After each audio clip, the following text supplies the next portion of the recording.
Good evening, everybody. Welcome to the Pits Motor and Metal Cast. This is Dave. I got online special guest, TV Todd Skelton, soon to be licensed jet dragster driver, Southern Lightning jet dragster. How's it going, TV Todd? Man, doing great. How you doing? I'm good. How's the weather out there in Mississippi, man? Do what? How's the weather out there in Mississippi? Oh, man, it is hot. It is scorching here today, let me tell you. Right now it's 76 here in Illinois. You're getting a little muffled up. I don't know what's going on. I said right now it's 76 degrees in Illinois right now. Oh, okay, man. It's still scorching here. We got to go to Montgomery tomorrow, and they're calling for about a 60% chance of rain over there tomorrow, but I think it's supposed to be high 90s there. Ain't no telling what the heat index will be. Then Saturday up here by the track by me, Great Lakes Dragway, we got the big Night of Fire by me, the jet car show. Supposed to be like 12 jet cars. Oh, 12 of them? Man, that'd be an awesome show there for sure. Yeah. Maybe, who knows, maybe one day when you're licensed, maybe you'll be up this way sometime. Man, that'd be nice. I think we're going to steady add some shows to it after we get everything situated. I don't know exactly. It's kind of all come up real quick. Wasn't even expecting this to ever happen, and so kind of got thrown in the mix real quick, like. So we're just trying to put everything in fast forward and get licensed and get started quick as we can here. Probably the middle of July. Sounds good, Todd. So let me ask you, Todd, how did it all begin for you to get into drag racing?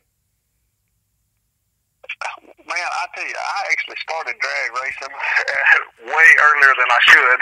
I was 13 years old whenever I started drag racing. Of course, it was on the street, literally right in front of my parents' house. I mean, we live in a little small town, and I got started running from a stop sign to a Methodist church. It was a quarter of a mile, and I guess I had a supportive family. As long as I was up front with them and told them what I was doing, even at 13 years old, they was fine with doing it. As long as I didn't try to hide it and keep it a secret from them. Heck, my dad he's flagged for me to race before when I was racing people. So I got started at an early age, like I said, the street, and then went to the track. And I think it was 94 or 95. I got my first track car, which it actually was a truck. It was a 70 model Chevrolet I bought from my ex-boss, and that's, I guess, where it all started. And boy, it's been a ride ever since. So how long did you race the truck for? I ran the truck. I didn't run it for about 2 years, two and a half years, and then I don't know. It was an old chassis. Basically a death trap, just to be honest with you, and got rid of it, and set out a while, went back to just racing on the street, and then got to driving. A fella had a Cobalt. I think actually the car was built for Larry Nance. He was an NBA basketball player.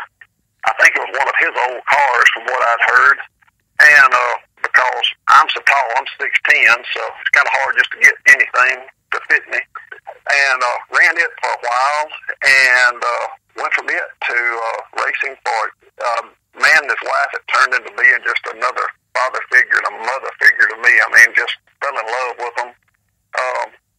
Raced them from 2007 for a few years, and he ended up passing away unexpectedly, and his son took the car, and they're racing it in Texas, and then right after that, we kind of went from it to the racing a Camaro for a while, and then the guy ended up going from the Camaro to buying the Corvette, and so we ran the Corvette, won quite a few races with it, and that's actually how the TV show came available, come up to us, is we went and put it on the TV show, ran it some, and I don't know, we tore a lot of parts up. The car was stupid fast for what it was.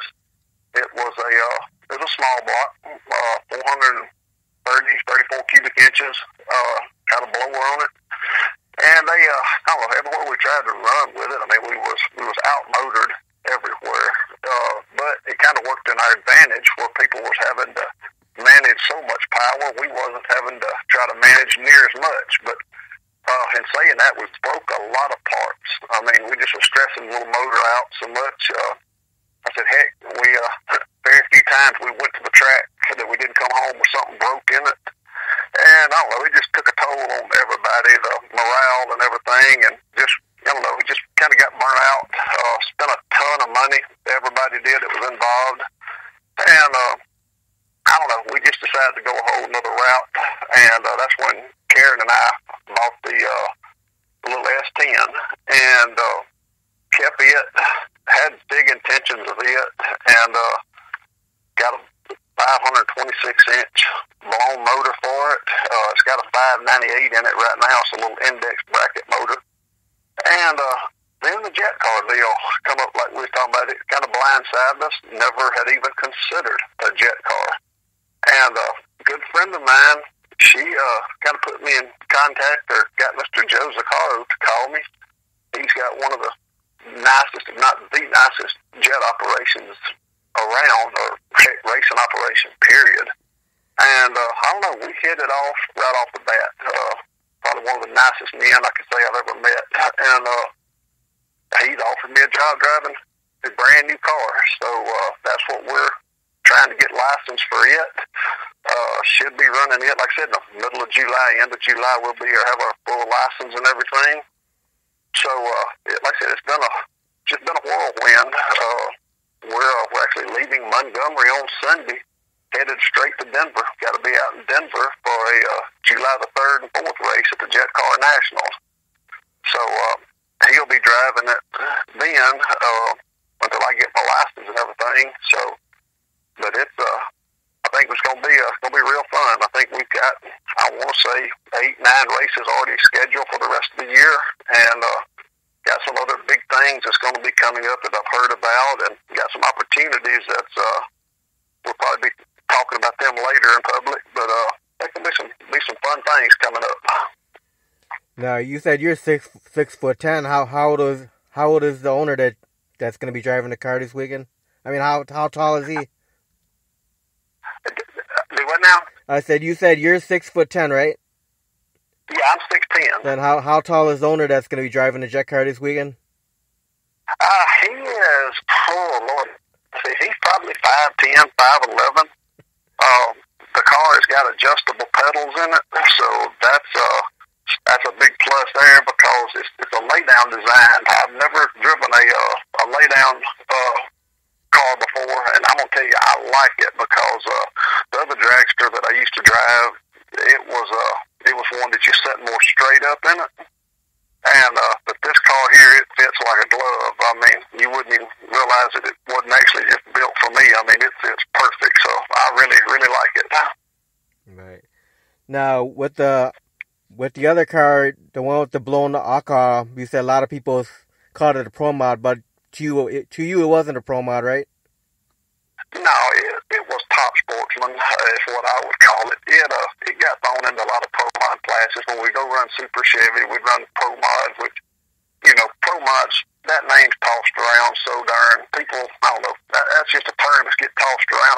I got a joke I tell everybody that the definition of a pro mod is anything that's faster than you are, because that's just, everybody wants to call something a pro mod, and they don't really understand, pro mod's a class, not a car. And but it was a top sportsman car. It low 4-second car. You dump it against some of these what I call real true pro mods. Your Pro Extreme, Pro Nitrous cars. I mean, heck, it wouldn't stay in the same area code with them. So what was the quickest pass you had with that car? The Corvette, we ran some teens with it. 14s is what we ran with it. It would tear stuff up if you got down that low. It would run 440s, 430s very easily. And like I said, if you ever tried to go any faster than that, it usually would mess some stuff up. So So what did you run? 8th mile? Yeah, 8 mile. Yeah, we don't run quarter mile. Nobody wants to run quarter mile around here. It's just not. I don't know what the deal is, but there's just not a lot of quarter mile running around here. Right. So what 8 miles pretty much just what everybody does. So now with the jet car, you plan on going to some quarter mile tracks? Oh yeah. Jet car will be running 8 and quarter mile tracks. So we'll be running both with it for sure. Now, since you've been doing drag racing, have you watched a lot of jet cars run? I have watched them on and off, but I'll be honest, not near as much as probably I should, because I just never did think I would have the opportunity. Never had even crossed my mind, to be honest with you. I mean, I literally have never even thought about driving one. Didn't know anybody had one, didn't know anything about them. So it had never crossed my mind. I would see them at a few races and, and watch them when I had a chance. But, that's it. I'd never been up close to one. Didn't know anything, period. Well, basically still don't, to be honest with you. Just still learning. But it's a thing I like about them is the maintenance part. I mean, we went to Rockingham here a few weeks ago, and sitting here watching people that's working on cars like I'm used to. Well, you got 2 or 3, 4 guys working just wide open trying to get the car ready for next round. And we go put 37 gallons worth of fuel in and go sit down and wait. I mean, there's no maintenance on these cars. That's the part that I really like. You can actually go to a track and then enjoy yourself, and you're not having to work yourself to death. And, and you got time to visit with people and just sit back and enjoy, being around others. Right. So now, do you know what kind of engine's in that jet? I know we're running 2 of the 2 cars. One of them is a GE. I know that they're, from what I'm hearing, they're around 15,000 horsepower. I know that it's, I always was under I guess you can say just ignorance when it comes to jet cars, because I always thought that that they was just slow off the line. They just look slow because of how fast they're on the other end. But whenever I got to see a time slip, that was a big awakening right there, because I'm gonna tell you, they are not slow. Them things was, it was below 1 second 60-foot times, and that just caught me off guard there, because, like I said, I always thought they was just sluggish, and then had to build power on down track. But boy, I found out right quick I was big time mistaken on that. Yeah, you got some of them guys going over 300 miles per hour. What's that now? I said you got some of them guys out there going over 300 miles per hour out there. Oh yeah, these cars they're over 300. I mean, some of them 315, some of them 330 miles an hour. I mean, they're stupid fast with, like I said, they're sub 60-foot times, so they get with it, no doubt. So now you're friends with Terry Rosberg? Oh yeah, I like Terry. Now Terry is a good guy. So you looking? I just got to meet Terry at Rockingham, so we hit it off right off the bat. He's real nice. So you looking forward to do some side by side with him later on? Oh heck yeah, looking very forward to it. That's gonna be we're gonna have a lot of fun with it for sure. The American he's a good guy. The American Thunder against the Southern Lightning. That's right, exactly. Then plus also we got the Mr. Joe actually owns the only door car or jet car with functioning doors. And most of them, are funny cars. This thing, he's got one that it's actually it's functioning doors. So that's something right there that's pretty neat for him to have that. Right. So now, do you know what kind of jet fuel you're gonna be running in that jet car? Do I know what kind of what? What kind of jet fuel you're gonna be using? Well, most of it's kerosene. So that's what we're running in them. From what I guess that's what they run all the time. I know you're asking about the engines in them. I do know that the car that Terry's driving, it's got a Pratt & Whitney J60. I think it's called a J68 in it. And the one that I'm going to be driving is the General Electric. It's the J-85-17 motor that's in it. I do remember that. Now, that's just numbers that I know. I don't know anything about them. I do know that the engine that's in the car I'm driving, I know it weighs a lot less than the other one. It's like I want to say Mr. Joe told me it was 170 pounds less than the engine that's in Terry's car.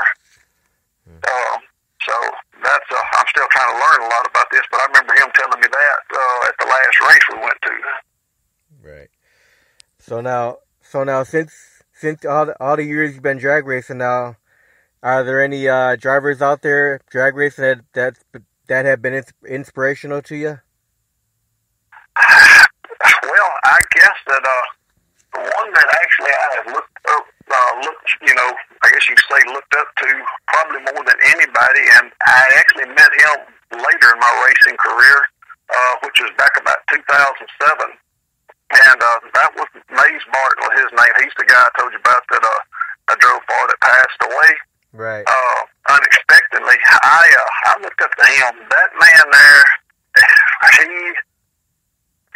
it's just no way to explain how smart that man was. I mean, he had his transmission shop. He built engines. I mean, there was nothing that man couldn't do. He always did less, or did more with less. He would, he didn't have the big super budgets or anything, but man, he could get more out of a car. And the thing I liked about him, it was more of a family atmosphere with him. I mean, we never had a crossword. Anytime we went, we had, he made it where it was fun, and we showed up at every track with, and we just knew we had a chance to win, and win we did. I mean, we ended up, we ran one year. Gosh, I want to say, Lord, I want to say we ran 15 times that year and won 13 or 14. We won every one of them but one or two, and broke in the finals and one of them. And that's right, yeah, we won 13, I think, and raced 15 times. Broke in the finals one time, and I don't know, I did something stupid, some bonehead move, and lost another race. But 13 out of 15, that was a pretty good record right there for that year. And I know we went to the $1 million race the last year. It was at Memphis, and I laughed telling people about this. We were doing the run for the money, and I think the pot was $13,000, and we was about the 7th or 8th pair to go down, and the car was running dead on the money. And every car before us, it had a wind direction had changed, and every car before us broke out by one number. They was all dragsters, and we was a door car. Dumb me got up there and second-guessed the car and thought, okay, I'm going to change the dial in. Had it dialed at 571 and changed it to a 570 because everybody breaking out one number. I go up there, and I'm 001 on the tree, run down there, stick it out the back door, and the thing runs a 571 with a 0. If I'd have left it alone, we'd have won that $13,000, and I redialed it like an idiot, second guess, probably the best car I've ever drove. So kind of taught me a lesson right there. I come back around, didn't even want to talk to him. I thought, man, he's going to be upset. And I got out, and he looked at me right then and started laughing, and I thought, I don't even want to see this man. He's going to be ticked off at me. And he said, it's only money. He said, let's get ready to race now.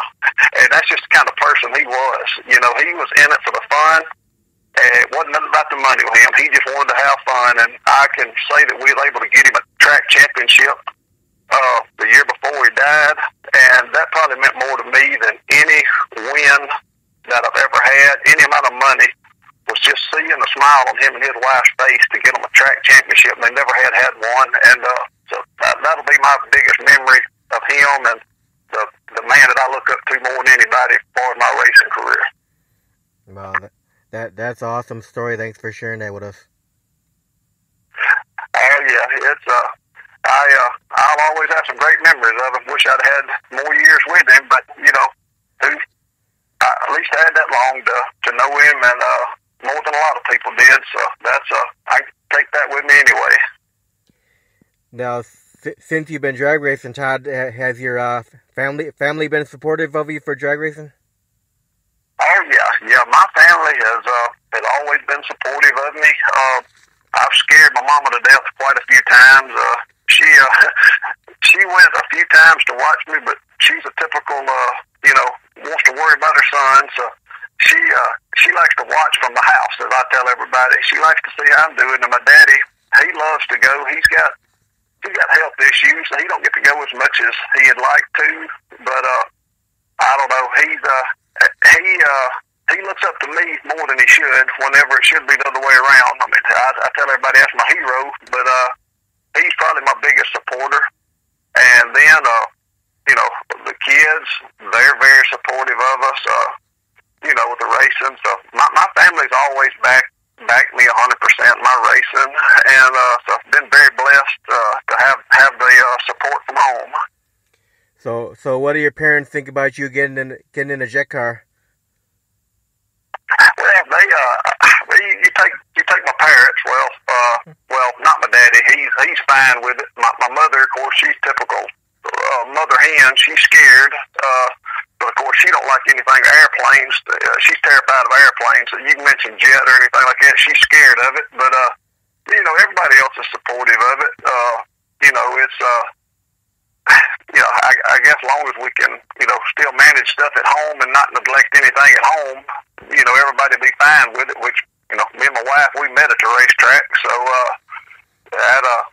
we've it's been racing with us ever since we've known each other. So. Right. That's just the way that is. So how many kids you got, Todd? Do that now? How many kids you have? I got 3. Got a 29-year-old daughter, and then got 2 boys, 25 and 22. So none of them guys didn't do any drag racing? The youngest one now, he loves drag racing. He's gonna be somewhere every weekend. Usually it's a street. He loves street racing. So he goes to the track with us whenever we go. Some the older boy, he kind of does his own thing. He's went with us some, not as much as he used to. Now whenever he was younger, he went with us a good bit. But now my daughter, yeah, she got her own family doing her own thing, so she don't really care anything about it. When she was younger, now she went to the races with me when she was, I guess she was 5 years old, 5, 6 years old. She was driving that old truck of mine I was telling you about that I started with. She drove it to the staging lanes at that age, holding herself up over the darn steering wheel to see. So she was right there with me all the time at every race back then, but when she got older and got her own family and kids, well, she don't care anything about it anymore. Yeah. So now, have you got any advice from any other drivers throughout your drag racing years? Have I had any advice? Yeah. Do other drivers give you advice? I've had quite a few. Whenever I got started, I mean, I literally had went just straight from the street, just literally racing on the street to the track. So I had went and watched some of our local racers for years. I mean, like I said, when I was a kid, I always run around with people that's older than me. I guess because I was so much bigger than everybody. So I didn't really hang around a lot of people that was actually my age. And so heck, when I first went to the track, I didn't know anything. It was first night I went to the track, I let off the trans brake button, truck stands up, and I went back and hit the trans brake button, locked it back down. Did that the first 2 passes I ever made on the track. I hit the trans brake button with the wheels in the air. I thought, gosh, what have I got myself into?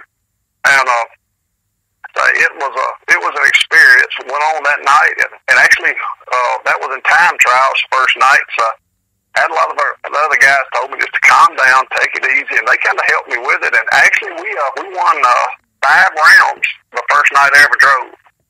So it was had a lot of advice from people. Heck, it's just too many to actually even think about. I mean, there's so many people that I have to thank for, the advice, because I've taken every bit of it and tried to absorb it, soak it in, because, like I said, just an old country boy that's been blessed to be able to do this. So, yeah, I listen to people that's been doing it years longer than I have, for sure. Right. So now, when you take the jet car out, how many crew members are you gonna have for the jet car? Do what now? When the jet goes out, how many crew members are going to be working on the jet car? Oh, okay. It's usually, I think, just about 2 people to each car is what we took to Rockingham, and that was, and I guess that's going to be the same way this time. I've only been to one jet car race, so like I said, I'm new to this, and but there was about 2 people to each car. So now, are you going to learn how to work on the jet car? Do I know how to work on it? No, I said, are you going to learn how to work on it? Oh, yeah. I want to learn how to do everything. What I won't ever be as good as the ones that do it. And may not ever learn. They may not ever let me touch it. But I'm one of these. I like to work. I like to be, I like to know what's going on with it. Whether I'm going to actually be the one doing it or not. I like to understand and know what, each part does. Which when I guess back in the late 90s, I actually had the pleasure of working for a friend of the family. He had a crop dusting service, and he had some turbine planes and some piston planes. So that stuff always intrigued me. The turbines did for sure, and I didn't work with them long enough to really get into it, but. It was something fun, but this here is something I really want to learn about. I know the bad thing about it is Mr. Joe lives 5 hours from me, but every chance I get, I'm going to be over there this year. Trying to learn more than what I already know. Right. I figured you'd probably want to learn about that car, not just go to the track and drive it. Yeah, I don't know. Like I said, I am more of a driver than I am a mechanic. There ain't no need of me lying telling anybody any different. But I like to know everything about everything if I can. It just that's just always been me. I like to know how everything functions and why this happens and and what's the reason. That's just me. I just like to know it, whether I'm gonna use it or not. Yeah. Now, does Joe have any sponsors for the jet car? Yeah, he is. I don't know. We've never really discussed how big the sponsors and stuff are. I know he's big into the Lucas oil. I know that's on the car, and so I don't know what they're doing. I actually think he's probably doing most of it out of his pocket. To be honest with you, because I don't see any big sponsorships on his nice rig or anything. Like I said, me and him's never discussed that. I've only known him. Oh, Lord, it's going on, I don't know, a month and a half. All I've known him. So it's kind of a quick deal here. We don't, it's a lot about the business side. I don't know how he's set up, to be honest with you. Now, Joe came up with the name Southern Lightning? Did he do what? Joe came up with the name of the jet car, Southern Lightning? Oh, I take it that he did, because that was the name of it whenever, I guess both the cars, he probably named both of them, I guess, and because that's what they was calling it whenever I met him one up there. That's what they was calling them. Which the black car I'm driving is a brand new car, but they already had kind of came up with a name for it already, also. All right. So for you, what were some of your favorite tracks to run on when you drag raced? Well, as far as a bigger tracks, I like Memphis. As far as actually the best track I've ever been on, and when I'm saying that, I'm talking smooth transition I'm talking the shutdown area everywhere.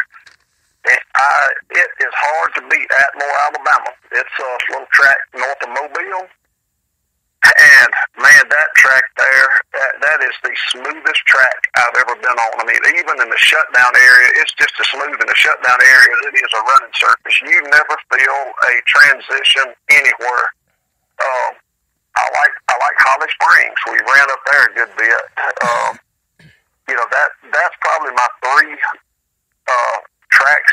That and I'd have to add Hub City. Scott Taylor, a good friend of ours, he actually runs that track.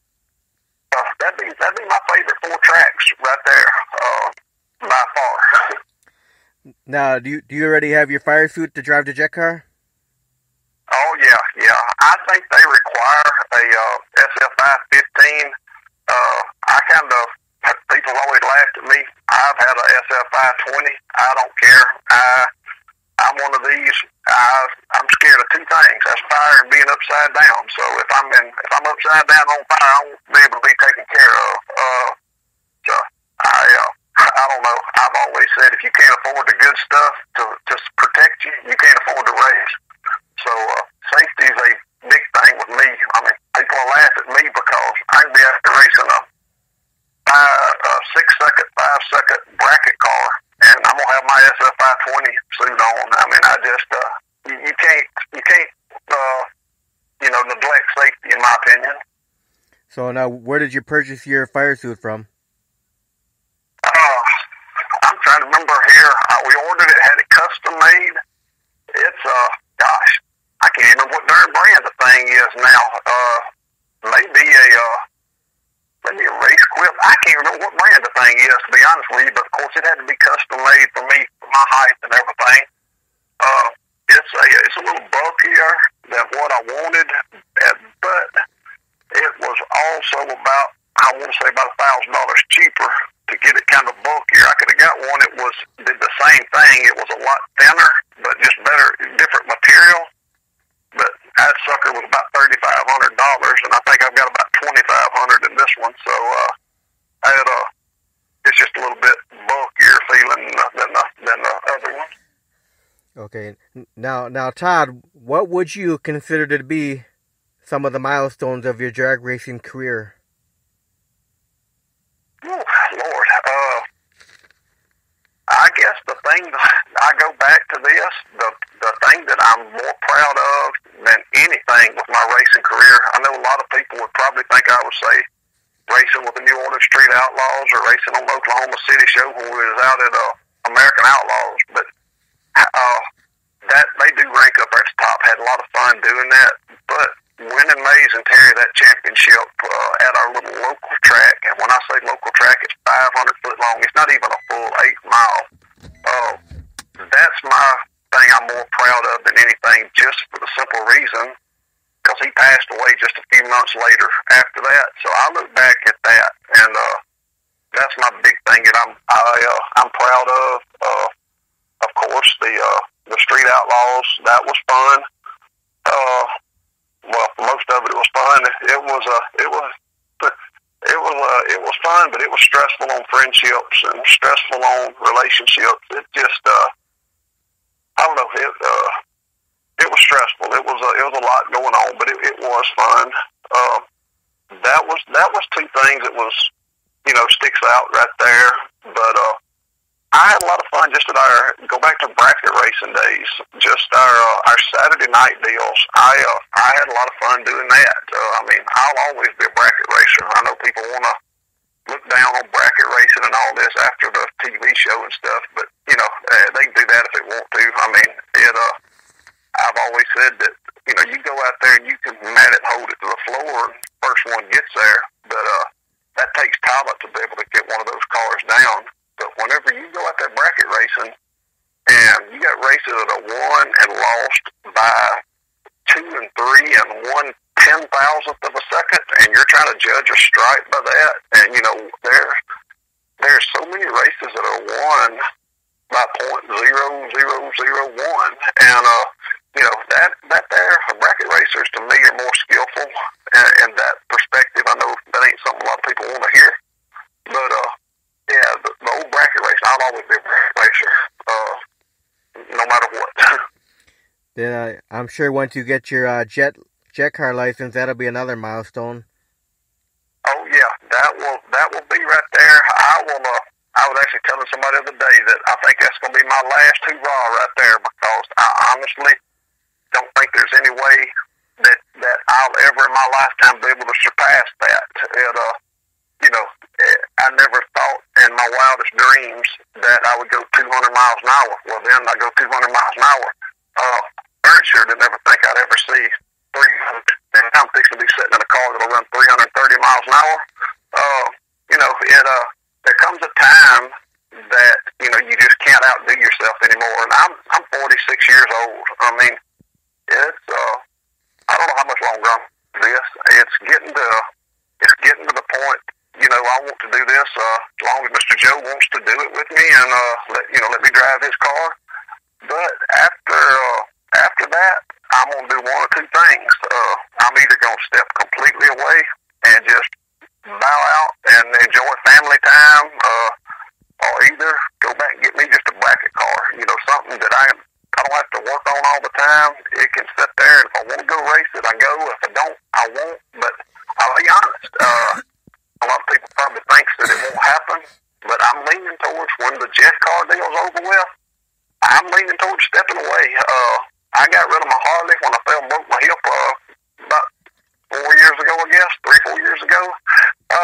And I've tossed it around. When this is over with, I'm probably going to go buy me another one, and I'm going to just have some enjoyable time and not worry about racing, just have some fun times again. Okay, so throughout your drag racing career, have you had any accidents or close accidents at all? Yeah, I've actually had 2 of them. I guess it was crazy. I waited till the end of about the end of my racing to do that. Last year, I was driving a guy. He was actually one of my crew guys, one of the main guys that helped me, a friend of ours, driving his car, and it was a 560 car, and we had it running index with it, and I think we were going to run a 6.0 index. Ended up, I can't remember how it played out. I think we won the 6.0 class, and they didn't have many in the 7.0. So we just got there going to run a 7.0 index. Got out there, and I don't know, heck, probably wouldn't. Hell, I don't know, 250 feet out. And it hooked that hard, right? I could not get it to recover and hit the wall. And felt like an axle broke in it. But heck, he had a full darn pro mod rear end, and I knew something that wasn't it. But that's just what it felt like. And then the track manager, Ricky Bray is his name, he come over, he said, no. He said, right there's what happened. They sitting back there, we looked, and heck, it had pulled part of the darn track up, which it was a track that had been setting for years. Pulled some concrete up on one tire. And, which, you have people that says, no, it didn't. Well, track manager either, I guess he either lied or did, whatever. But, I respect him to say that, because he didn't have to. He could have blamed me or anything, but he showed what happened. He actually moved the cars over out of that groove where they would skip it to run the rest of the night. Then went and ran a car for another guy at Huntsville to fill the field. He was putting on a race up there. I had never drove the car before, and made a couple of passes. It shook the tires.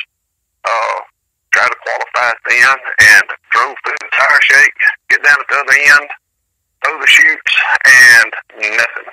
They didn't open up. And I don't know, went for the brakes, and they worked for just a second. I don't know what happened after that. I bowed up on the brakes. It won't stop.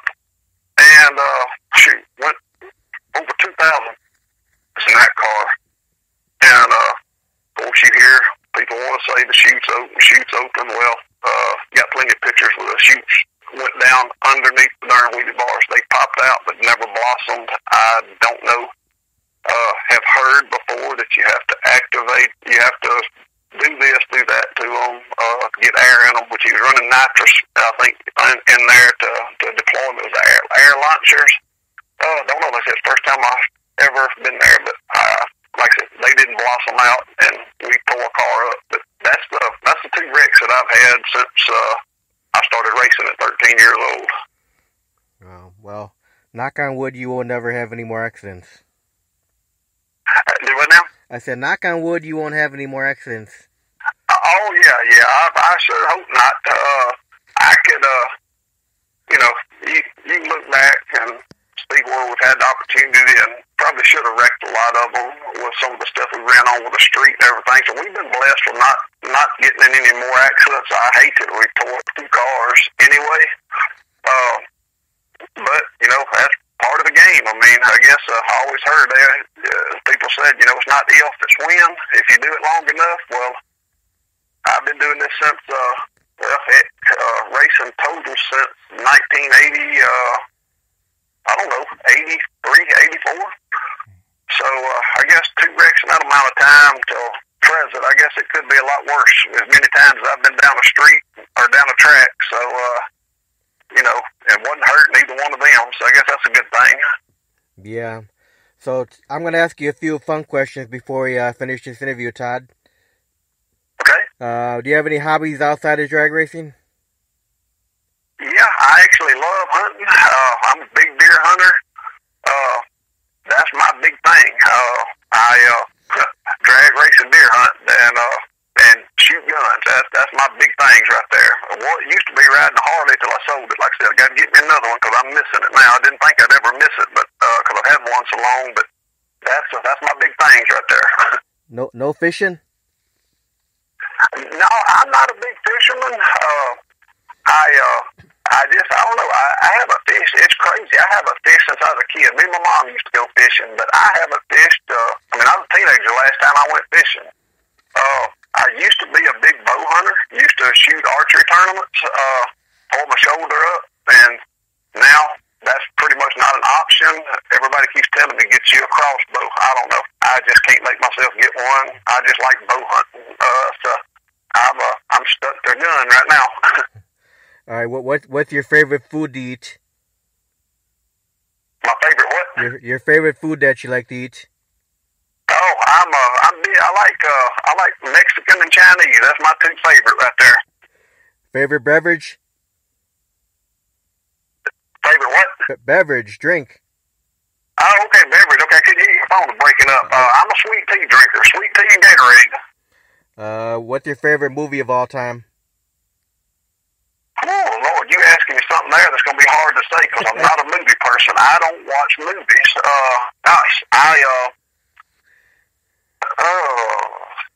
I tell you, I went and watched one here a while back. It's a religious movie. It's called I Can Only Imagine. Now, I'm going to tell you, I like that one. It was pretty much a lot of teary eyes in there watching it. But like I said, I'm not a big movie goer, so I'd have to say that one because that's the biggest one that sticks out to me. All right, what would you consider the fondest memory of your drag racing career? Finest moment of my drag race career goes back to winning the track championship at a little podunk track we got down here for a man that's not here anymore that passed away. That's I put that above anything in my whole racing career was winning Mays Barton and Terry championship. All right. So if anybody listening out there wants to find out where the jet cars can be running at, is there any way for them to find out online? To find out online about what about the jet car? For them to find out where the jet car will be running at, is there any way to find out online? Well, whenever we get the whole schedule set, they can go to my racing page on Facebook, either my personal one or my racing one. I've been trying to change it. I'm having trouble getting it to change over. Right now, my racing page is Todd Skelton's Predator TRK. We're trying to get it changed, but for some reason it's not letting me change it right now. It's probably just going to go back to Todd Skelton Racing. But I'll keep the dates up everywhere we're going to be. So that is our like page. Anybody can go like it, but that's where I'll keep everybody updated through that. All right. Sounds good, TV Todd. Well, I want to thank you very much for taking time to do the interview, Todd. Okay, well, I appreciate you for asking me. Sorry about it being such a bad connection. I'm having trouble hearing you sometime. But anyway, you have a good one. Holler at me anytime, okay? Oh, yeah, we'll do another one in the future. Okay, buddy. Well, have a safe one. We'll see you. Bye-bye. Okay, bye-bye.